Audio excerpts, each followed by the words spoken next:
Don't Be Alone with Jake Hogan is brought to you by Prime Video, presenting Fallout from Westworld director Jonathan Nolan and starring Walton Goggins, Ella Purnell, and Aaron Moten.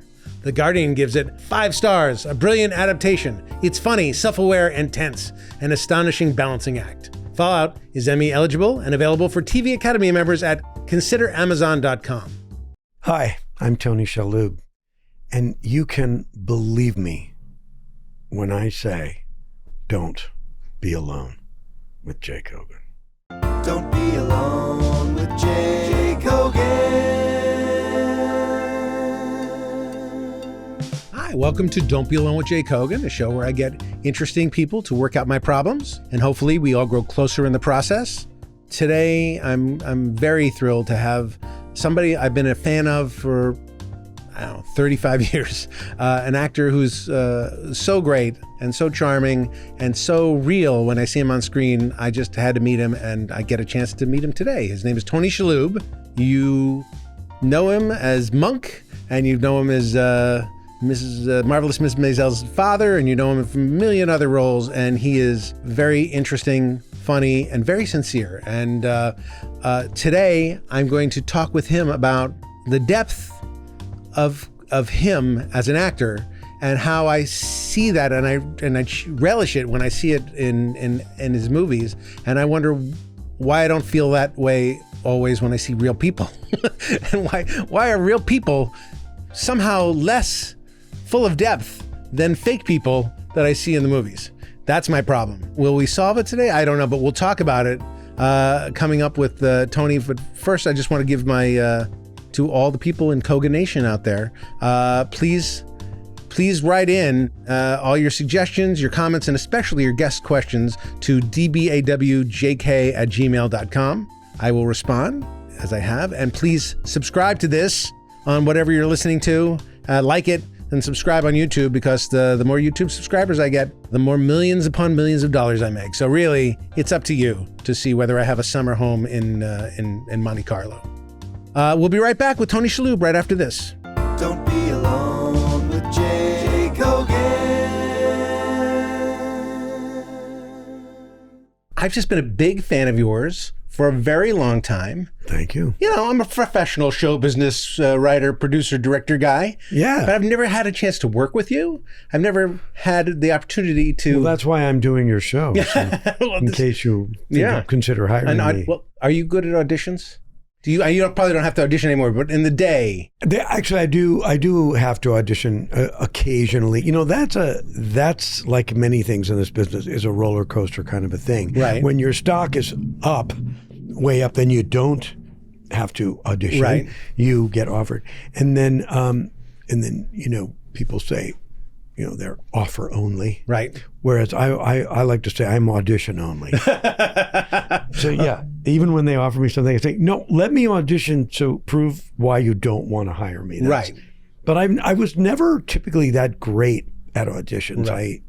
I don't know. You actors kind of twist themselves in knots, and there's so many ways to sort of self-sabotage. I was a terrible auditioner when I was an actor. I was one of the worst auditioners, and the only time I ever got a role was at something I did not give a shit about. I've often said that too in this business. So many times it's true. If you want it, you can't have it.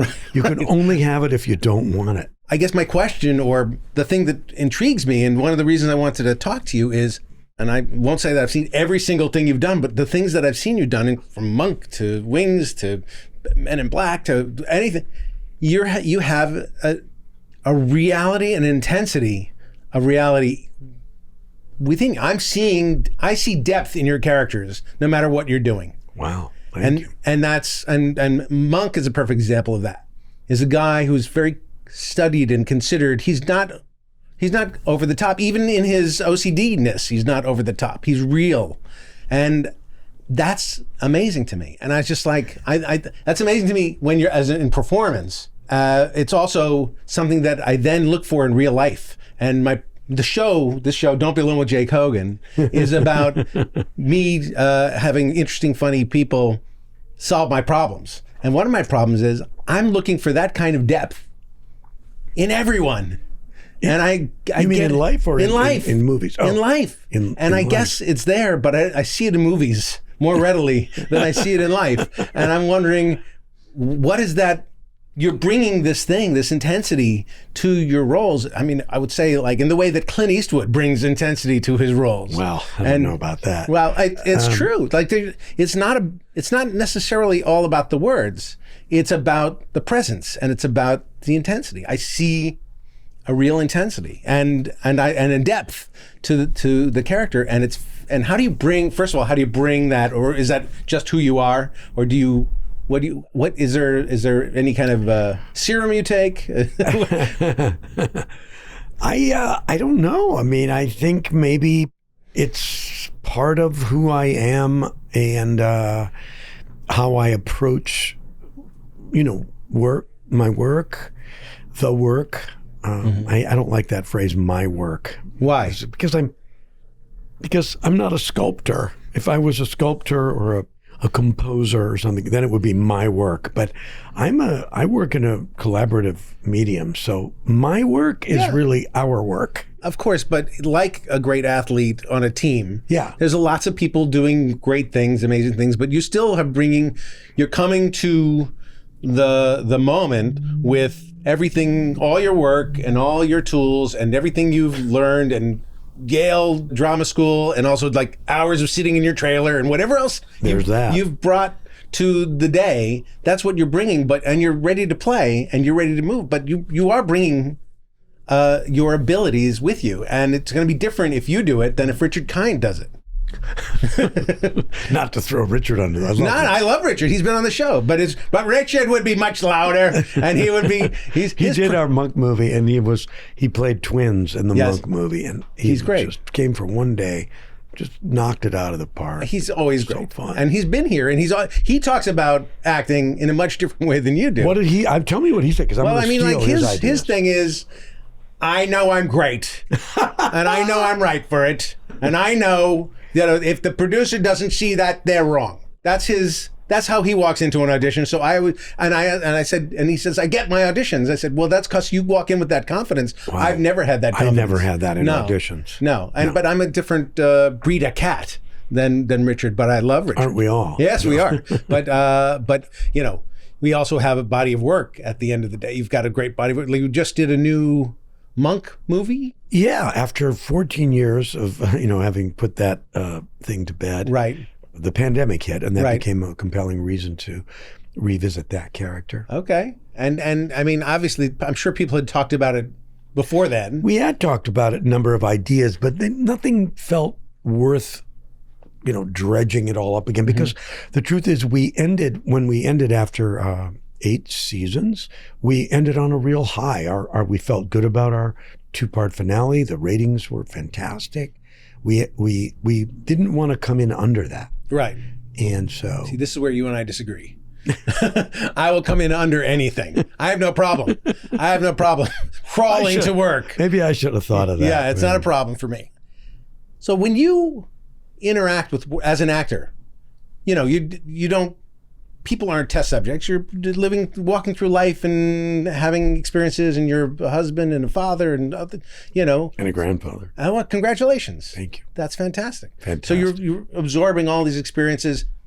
What part of you is banking stuff, and what part of you is just living? And what when you are asked to do a role and you're recalling moments of your life that you want to sort of lean on for? Is there a process to that, or just live life and then whatever drips down you use? I think it's both. I think it's all one thing, really. For me, my family, growing up in a big family, and I think a lot of it has to do with my position in the family. So I was the second youngest of 10. I was the youngest boy, and I was, for all intents and purposes, kind of like half raised by my older siblings. Right. It's a great position to be in, honestly. It was kind of a good position. The youngest or second youngest in that group of large tend to be left alone to their own devices to a certain extent, and you can get away with certain stuff. Parents have already given up on disciplining because they've lost so many battles as parents. They were over it. So now, but also if you're the youngest or the second, you're kind of adored by your older. Well, family. there was a kind of a two-edged sword. Yeah. I was adored on the one hand, but also kind of dismissed on the other hand. I mean, I wasn't really, the focus was on the older ones because they were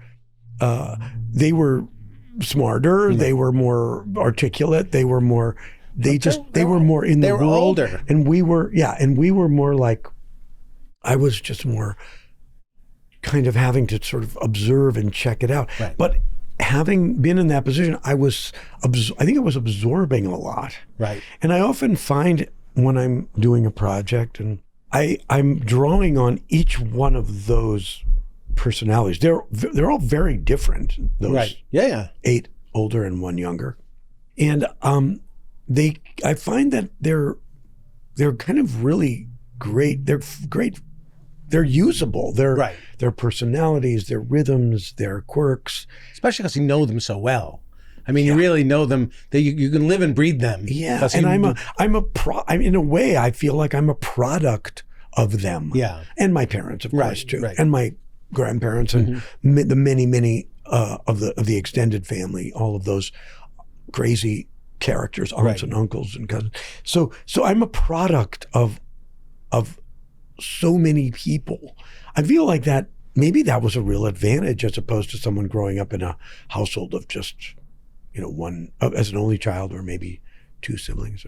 I don't know. Advantage or disadvantage, I don't know. You come to your art with what your journey is, whatever your journey is. If you were a lonely single child, then you bring that to the table. That's and true. Then you then you're James Woods or something. I don't know. It's like well, my wife is one of just 2. She's the second, youngest of 2. Right. She's just one sister, and they grew up in a theater family. I mean, and she was acting. Her father had a musical theater tent, outside of Flint, Michigan, and even though she grew up in New York, he would do the summer thing, and so they did all the roles, and they were immersed in the theater from the time they were tiny kids. But so that's a whole different. Right. And she became a very successful actress too, and a brilliant actress. Yes. Have you worked with your wife a lot? Oh yeah. Well, we met doing a play on Broadway, and then we've done other theater pieces together. And she's did 5 episodes, I think, of Monk, playing different roles every time. And then she appears in the Monk movie in the opening scene, and we did a movie together, one that she and her sister had written and I directed, and we all acted in. So yeah, we've worked together a lot, and I'm sure we'll work together again. It's Brooke Adams, the very talented Brooke Adams. How did you like directing? How do you like directing? I loved it. I'm trying to figure out a way to do it again. I really did. It brings out the control freak in you. I mean, it's great to have that power. It's also exhausting in its own way. It is. It's daunting because I'll say, when you're an actor and things don't go right, there's 100 people to blame.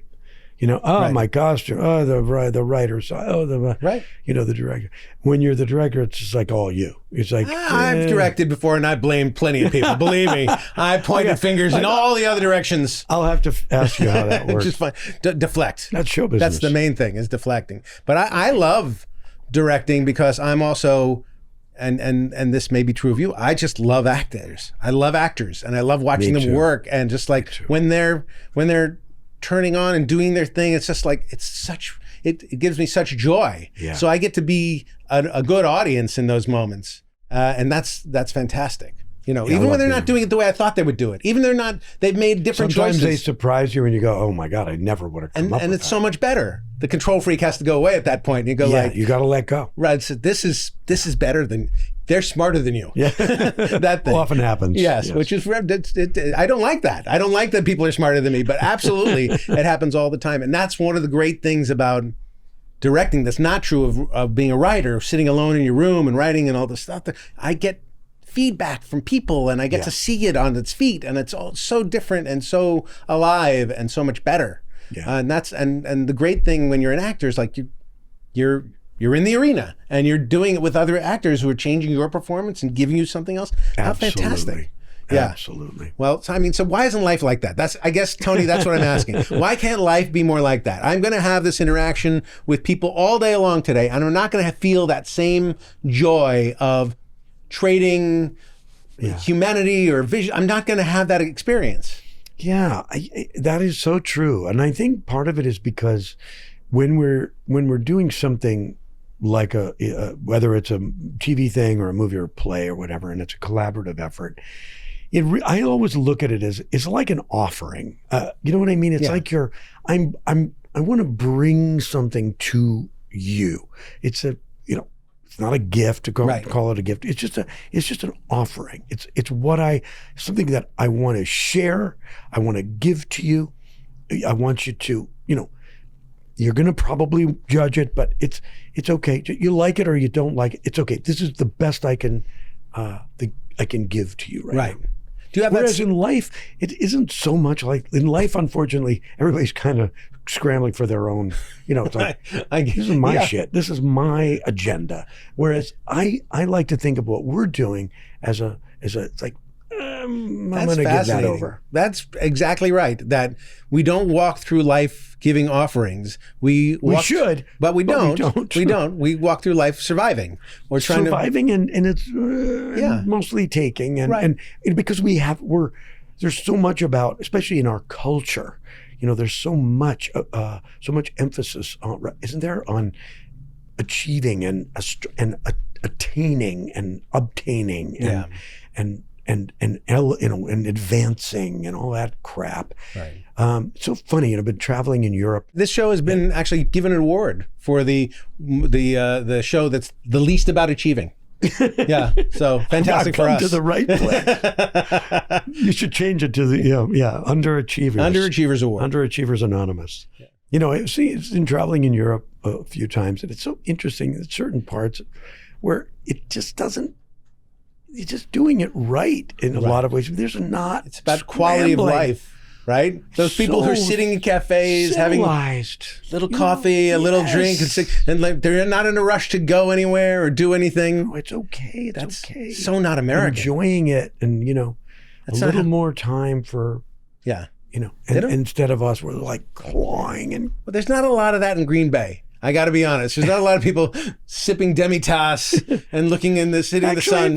Actually, a very good place for that. Okay, good. But it's like, I don't. Not Portugal. No. But I mean, that is exciting. That's beautiful. And I have that experience on vacation, but I do not feel that when I come back home.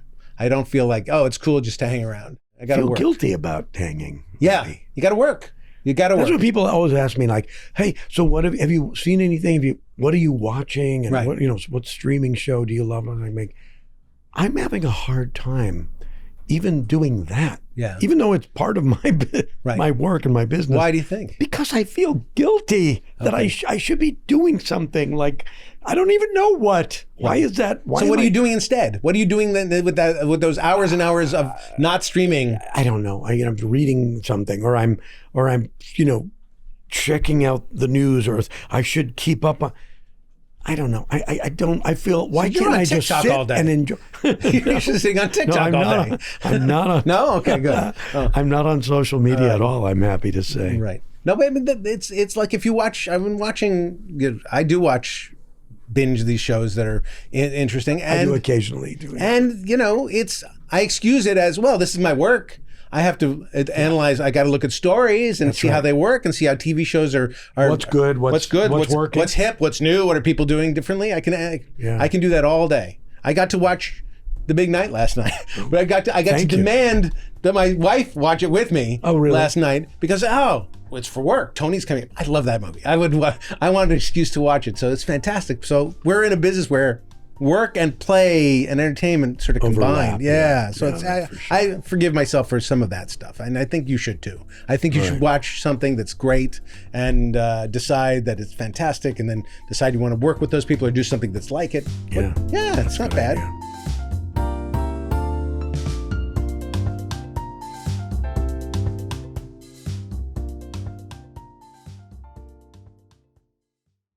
Don't Be Alone with Jake Hogan is brought to you by Prime Video, presenting Expats from Lulu Wang, director of The Farewell, and starring Nicole Kidman, Ji Young Yoo, and Sariu Blue.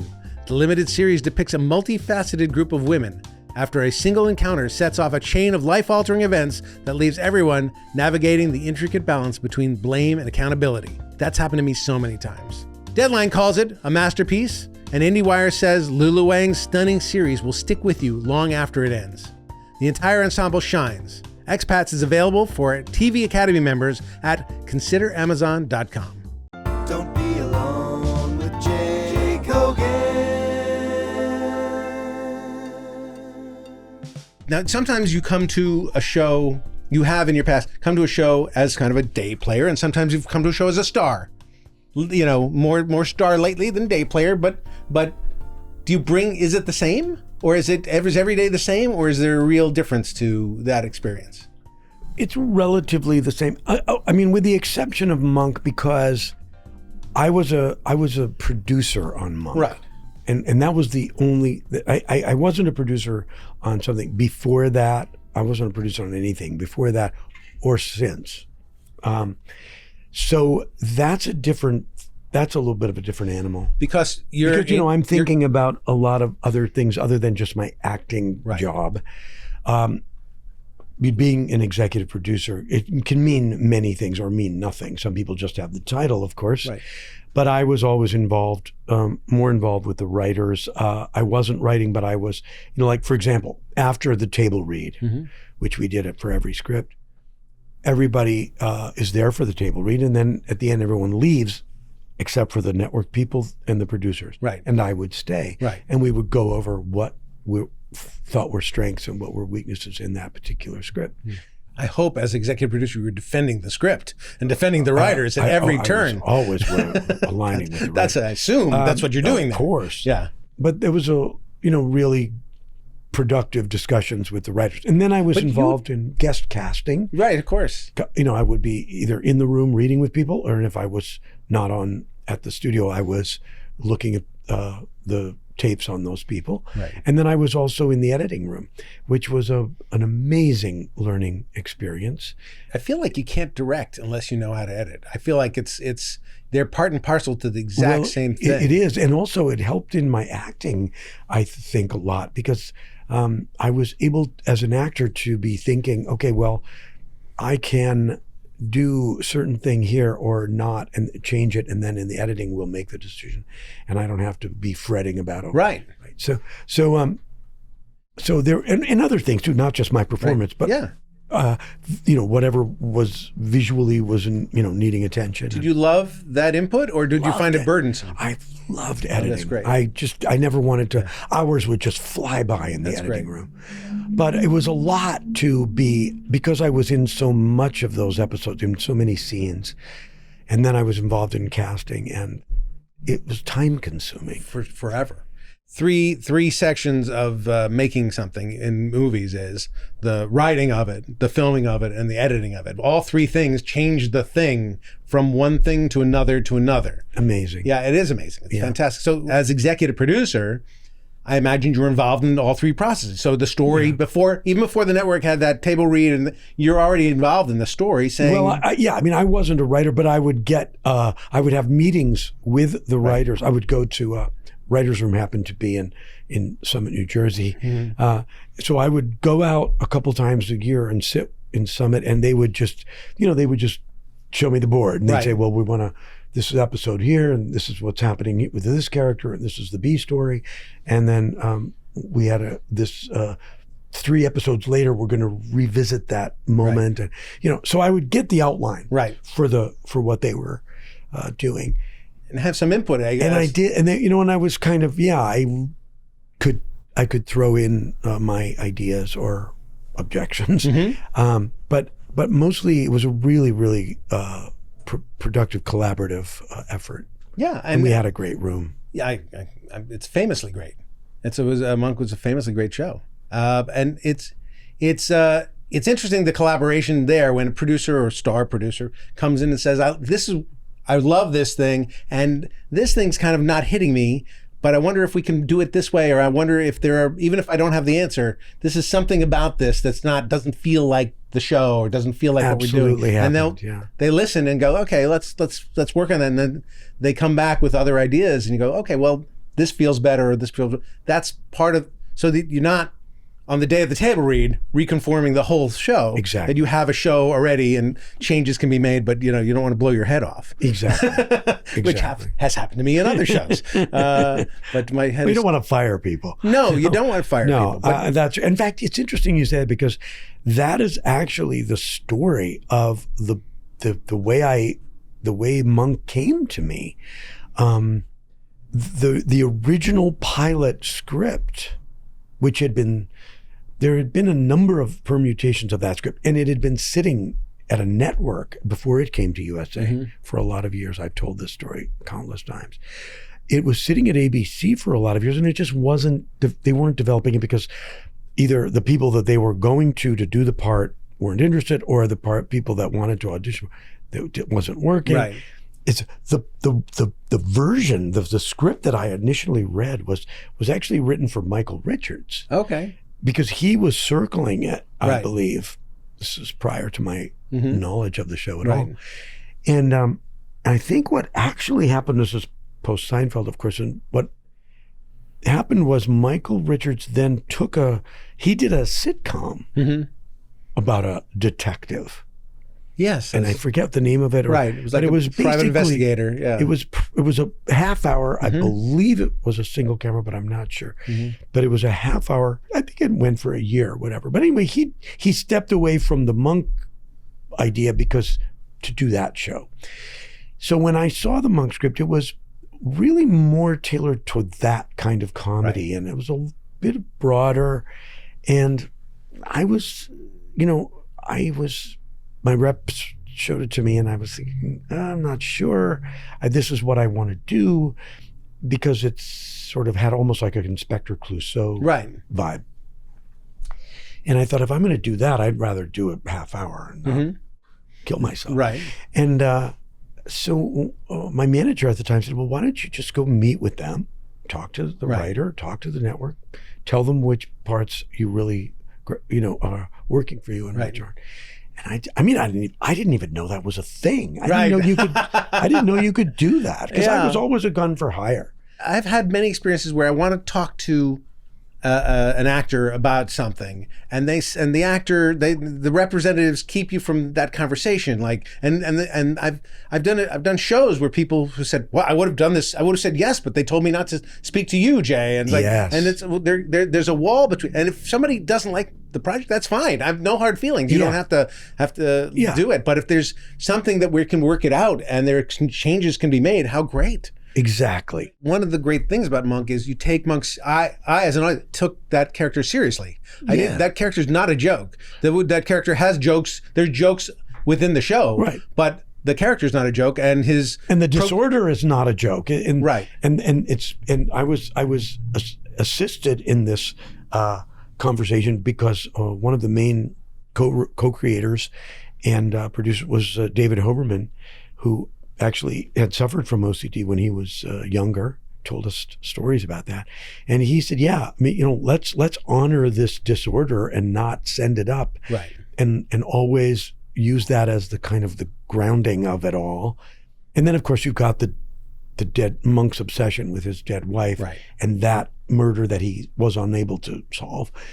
And so those were the sort of underpinnings of it. And then from that, we could just do whatever the hell we wanted. You got to be funnier and sillier outside of that. But as long as the character's grounded and the world is grounded, then you're on. Then we're involved. We want the characters to succeed. We care about it, which is the whole recipe for any good show. And what a luxury for an actor, especially in a TV show, because so often in television shows, they're either one or the other. You're doing a procedural, well, it's going to be pretty serious, and everybody's got their little serious function, each character. Right. And then if you're in a comedy, well, let's face it. I mean, so many comedies are, you're called on to do 2 colors, maybe 3 colors if you're lucky. Whereas with this one, we were going way out on the comedy. The range was so wide. We could do goofy stuff, and we could butt that right up to a moment of real seriousness and poignancy. Yeah, and often did. Yeah, they went hand in hand. It was good. People bought it. Well, congratulations to you then, and to your writers and Well, everybody else our who made whole the team. team who made the show. It's still great, and people still love it to this day, and that's fantastic. That's good. And I mean, the Marvelous Mrs. Maisel. There's the same kind of devotion to that show as there is to Monk, I think, and the people who really love it, and it really is, speaks to them in a very strong way. So, and that show specifically, one of the things I like about that show is visually, it's a feast. I've never, even if I turned the sound down and just watched it, Unparalleled. Yes, Yeah. it's unbelievably beautiful. Yeah. And A lot of dialogue, though. A lot of dialogue. You have massive amounts of work. trouble memorizing all those words? Well, the trickier part was the pace at which we had to spin them out. Right. Because Amy and Dan always wanted us to, be driving. Faster. Driving. Yeah. And, but it was an awesome experience. Well, that's great. Are you, now that you're saying you feel guilty about sitting around, are you actively using your producer chops to develop things and make things happen? Or are you just sitting around waiting for the next thing? I'm actually pitching an unscripted show. Why? Which I don't want to talk too much about. But, But I mean, you're such a great actor. Why do you want to do an unscripted show? Just because I think it's a good thing a good subject and the right time for it. And, well, I'm not going to ask you any more about it because I want to be surprised when I see it. Yeah. And I don't want you to give away the story here. All the people who listen to the Don't Be Alone with Jake Kogan will steal your idea and run out and make it themselves. So tell me about the title of your show. Okay, So yes. Is it because you're are you dangerous or Right. or are you just Right. are you a little Well, what do you think? a little It's do a you little fly vague. off the handle? It's a little vague. What do you think? What do you think? Maybe it means I want to think it means that you don't like to be alone. That's true. I don't like to be alone. I don't want other people to be alone. Oh, okay. And I want everybody I want to have a conversation. One of the reasons I have conversations in person with somebody, not on a Zoom thing, is good. because I want to have a conversation. I want to sit and see nervous tics and see what people are saying and see how comfortable they are, and they can see me and we can have a real communication. Yeah. And I think that's lacking, generally speaking, in the world. So that's that. And also, this gives a kind of a molester vibe that I kind of dig. You love that. That combination, nobody knows what to think. I have never had a dangerous edge my entire life. Not a single you'd moment. like I'm people giving to myself think. a little bit of a dangerous edge. Now somebody somewhere is a little worried about Jay Kogan. I know That's I never am. happened. I know I am. So that's what Don't Be Alone with Jay Kogan is about. We're now going to move on to our viewer mail section. Oh. We have a listener mail, People and I'm going to actually ask write to you? People do. Now it's time for listener mail. This is from listener Robert, who says, what's the biggest mistake you've made that turned out to be the best thing that ever happened to you? Wow. There are so many. Okay. The biggest mistake I made was I was in New York. I was living in New York in the 80s before I moved to Los Angeles. And I had done, when I first moved to New York, I did my first job was a pre-Broadway tour. And then we came into Broadway with the female odd couple, Neil Simon, female odd couple. Right.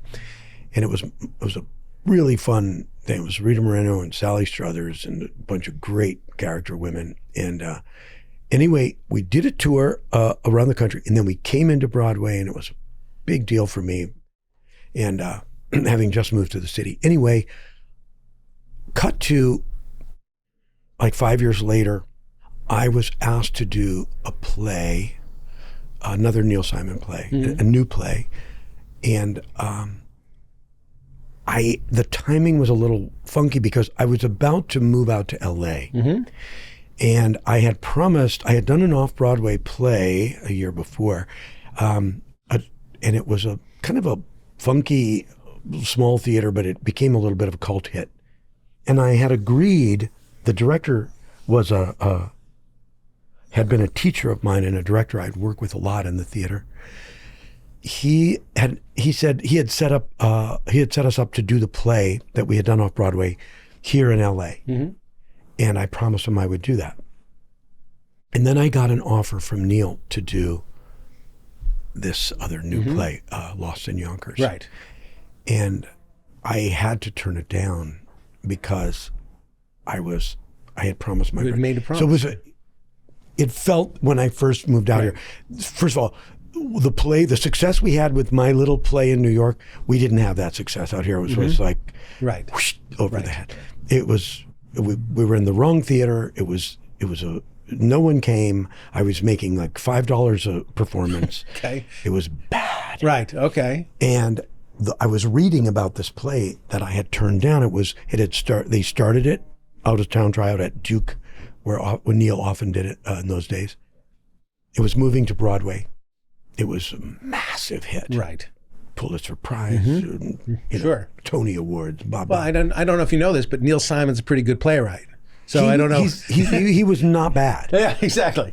Right. Yeah. And by the way, just to full disclosure, when I had to turn it down, and I love these guys. I work with those producers. I love Neil. I love the whole team that was going to be directing and all that. When I turned it down, the casting director called me, and he was really screaming at me. He was like, "What the hell are what are you you thinking? Of course. What are you doing?" Right. I said, I promised this guy I would come out to. He said, "Forget it. This is Neil. This is This is going to be massive. You're making a massive mistake. You cannot do this." Right. Anyway, I did it, and but the reason it turned out to be the best thing was because when I then moved out to LA, that's when I started. I was going through a really rough time in my life, but that's when I. Well, you had turned down a Neil Simon play. There were other rough aspects. Nothing sounds worse than that, but no, there were many bad. All right. I was at the bottom. Okay. In many ways. Sorry about that. My health and everything, my emotional, mental health. But then I reconnected with Brooke, who I had met, having done Heidi with her on Broadway. I reconnected with her, and we started dating, and then which I wouldn't have There you go. done. And, So your life and was my saved. life and my mental health and everything. Yeah. And really, and then I got wings and everything, all that, everything started All to fulfillment stemmed from turning down a gigantic Neil Simon hit. Isn't that crazy? That's amazing. That's fantastic. I do think, even though I know it all worked out well for you, you still should have done Lost in Yonkers. That's just my opinion. I'm with the casting director the whole time. I think it was the best move I All ever right, made. well, good for you. We do have the last segment of our show before we say goodbye. Oh, no. One last segment is called The Moment of Joy. A moment of joy. What gives you joy? What's something that you comes through your day or your week, or something that gives you joy, or something that you seek out if you're down to pick you up? You mean other than like looking at myself in the mirror? Yes, other than that. Because that would never, I don't believe that gives you joy. I gotta be honest, I don't believe it gives me joy. We're not those kind of people. What's the opposite of joy? That's what it gives me. Do you watch your performance? Do you ever rewatch your stuff when you do? I mean, you mean like old stuff? Anything. I can't watch myself. Really? I can't watch myself. I can't watch you either. Well, you have good taste. No, it's difficult for me to listen to this podcast. I just don't not comfortable observing myself because I don't really like it. I do. Okay, I watch yeah. myself because I feel like I can learn from it. You can. And That's why I'm a shitty actor.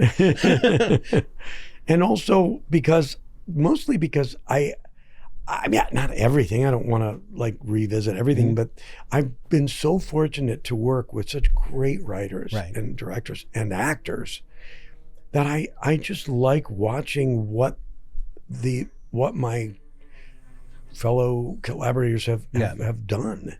So I know some actors don't watch themselves. I work with many actors who just don't watch themselves. Right. They're not interested. No. But what's the thing that gives you joy? Let's go back to that. One thing that really brings me joy is when I can make my wife laugh. Yes. Which doesn't happen as often as I would like. Wives are sick of our shit. Oh my God. So they have no, my wife was on this show and we did a whole show about how sick of me and she was. I'm going on 32 years. That's congratulations. So she's, my shtick is played out. We're 27. We're going on Oh, 27 you are? years. Congrats. Yeah. Yes, but it's she's been sick of my shit for 27 years. So it's like it's been clearly it's time. But yes, but when you get a laugh out of her, and when it really goes and Yeah. it just sort of like happens spontaneously, that's reassuring. Yes. But to be really honest, what the thing I think that gives me the biggest buzz is when it's sitting in the theater. It could be the theater or it could be like a live music venue. Mm-hmm. Small, not a massive thing. And when things are just clicking and are sort of startling and they sort of take me back to when I was just starting out and getting excited about this, because you see a lot of things that they're good and they're even, they're impressive, but there's those certain moments, those few moments where you see something and you go, oh shit, this is exactly why I wanted to do this. This is bringing me back to that moment of exhilaration and wonder and magic. So those are the times where I really feel like, this is where I want to be forever. Yes. And it happens in theater sometimes, and it happens in a live music venue sometimes, where it's just, you're transported. Yeah. Well, I mean, in the best of all possible worlds, that's what you do. Like this is what you give to people as well. Well, but again, this is only not on a screen. I understand. It's a live experience. Live. When it's only, this is only happening. Right. And it might not even be this good tomorrow. Right. If I were to come back. But there's just something about this audience, this vibe, this room, this moment that's just kind of heightened. And it's just that fleeting, cool, unmatchable thing. What you're describing is what all great religions ask people to do. Is that moment of spirituality, that moment of connectedness with the world, connectedness with the now, which I completely agree. I've never experienced it myself because I'm a robot. Well, but I've heard other people. When I'm watching this and or observing a musical thing, it is a little bit like the divine. It does go into the spiritual thing. It's like we're all we're in a space where creativity takes you.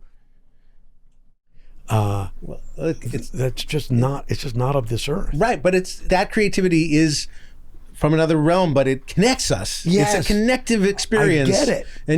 And I can't describe it. Yeah, I'm with you 100%. And when I experience that as well, I'm very grateful. And that's kind of what, in the best of all possible worlds, I'm trying to do when I make stuff, is to give people at least those connective moments. But you can't, if it's a movie, it's something seeable. Even when it's a movie, that moment that you were in that theater, in that moment in time with those people, and that thing, there's some bit of that too. It's still there. Yeah. It's still there. It's a little bit of that. It's a little diminished Yes. because you're not, there's something about a live performance. It's because it's built for obsolescence. It's built to go away. It's ephemeral. It's in that on moment. water, as they say. Yes, exactly right. Well, Tony, thank you for being here. Thank you, This has Jay. been so great. I've wanted to meet you. I've wanted to experience what it was like. Now to you're talk with you. sorry, right? I've done it, and I'm not sorry at all. I'm now your new best friend. Yes, indeed. You'll have no You choice and about Richard it. Kind. Exactly. That's The right. two of us. But I really appreciate you coming here, and we'll hopefully cross paths again soon. I hope so. Well, thanks for being here again. Thanks. All right. Don't be alone.